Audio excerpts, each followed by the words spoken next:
Гөлнара Асыбуллинаның хатын-кызлар консультациясына чираттагы килүе. Тик бу юлы ул якты буяулы, киң коридорлы, яңартылган шартларга тап булды. Өченче баласын көтүче әни шатлыгын яшерми.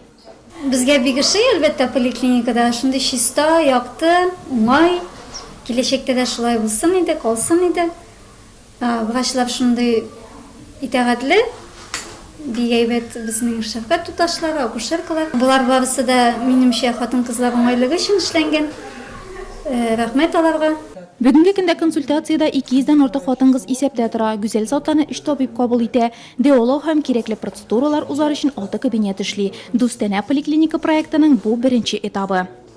В ближайшее время начнется замена лифта на новый лифт. Якын арада лифтны яңасына алыштыру башлана. Ул иркен зур ишекле булачак. Кеше мобильле кешеләр өчен ясалачак. Каталкадагы кешеләр дә керә алачак. Беренче, икенче катларда эш тәмамлана. Алардан соң балалар бүлеген төзекләндерү төгәлләнәчәк. Барысы да үз вакытында сыйфатлы эшләнер дип уйлыйм.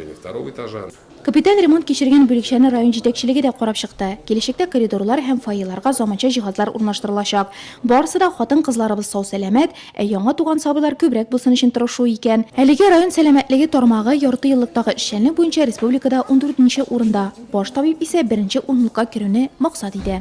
Все стало отлично, хорошо, чисто. Барысы да бер дигән булган. Биргә килүе күпкә күңелле. Үземне кабинетта да уңайлы хис итәм. Хәзер бәби табучы хатын-кызлар күбрәк булсын иде. Пациентки.